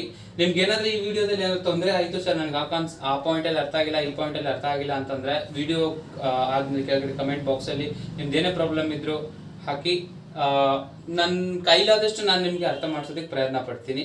ಸೊ ಇದು ಕನ್ನಡದಲ್ಲಿ ಈ ಚಾನಲ್ನ ತೆಗ್ದಿರೋದು ಉದ್ದೇಶನೇ ಇದು ನಂದು. ಯಾರಿಗೆ ಅಫೋರ್ಡ್ ಮಾಡೋಕ್ಕಾಗ್ತಾ ಇಲ್ಲ ಅಂದರೆ ಹಣ ಖರ್ಚು ಮಾಡಿಬಿಟ್ಟು ನನಗೆ ಎಕ್ಸಾಮ್ಸಿಗೆ ಪ್ರಿಪೇರ್ ಮಾಡಬೇಕು ಅಂದರೆ ನಾನು ಹುಬ್ಳಿ ಧಾರವಾಡಗೆ ಹೋಗಬೇಕು, ಇಲ್ಲ ಬೆಂಗಳೂರಿಗೆ ಹೋಗಬೇಕು, ಅಲ್ಲಿ 10-15 ಸಾವಿರ ಫೀಸ್ ಕಟ್ಟಬೇಕು, ಅಲ್ಲೆಲ್ಲೋ PG ಮಾಡಬೇಕು, ಉಳ್ಕೋಬೇಕು, ಆ ರೀತಿ ಆಗ್ತಾ ಇಲ್ಲ ನನಗೆ. ಕೆಲಸ ಇಂಪಾರ್ಟೆಂಟ್ ಆಗುತ್ತೆ, ಆದರೂ ನನ್ನ ಕನಸುಗಳನ್ನ ನಾನು ಮುಟ್ಟಬೇಕು, ನನ್ನ ಗುರಿ ಸಾಧಿಸಬೇಕು ಅನ್ನೋವರೆಗೂ ತುಂಬ ಅವಶ್ಯಕತೆ ಯಾರಿಗಿದೆನೋ ಅಲ್ಲಿವರೆಗೂ ಈ ವಿಡಿಯೋಸ್ಗಳು ಹೋಗಿ ತಲುಪಲಿ ಅಂತ ಹೇಳ್ಬಿಟ್ಟು ನಾನು ಫ್ರೀ ಆಫ್ ಕಾಸ್ಟಾಗಿ ವಿಡಿಯೋಸ್ಗಳು ಅಪ್ಲೋಡ್ ಮಾಡ್ತಾ ಇರೋದು. ಸೊ ನನಗೇನಾದರೂ ಕೃತಜ್ಞತೆ ತಿಳಿಸ್ಬೇಕು ಅಂತಂದರೆ ಜಸ್ಟ್ ವಿಡಿಯೋನ ಶೇರ್ ಮಾಡಿದ್ರೆ ಸಾಕು. Thank you so much. ಮರಿಬೇಡಿ, ಏನಾದ್ರು ಡೌಟ್ಸ್ ಏನಾದ್ರು ಇತ್ತು ಅಂದರೆ ಕಮೆಂಟ್ ಬಾಕ್ಸಲ್ಲಿ ಹಾಕಿ. So this is part 1. Part 2 ನಿಮಗೆ ನೆಕ್ಸ್ಟ್ ವಿದಿನ್ 2 ಡೇಸಲ್ಲಿ ನಿಮಗೆ ಸಿಗುತ್ತೆ. Thank you so much.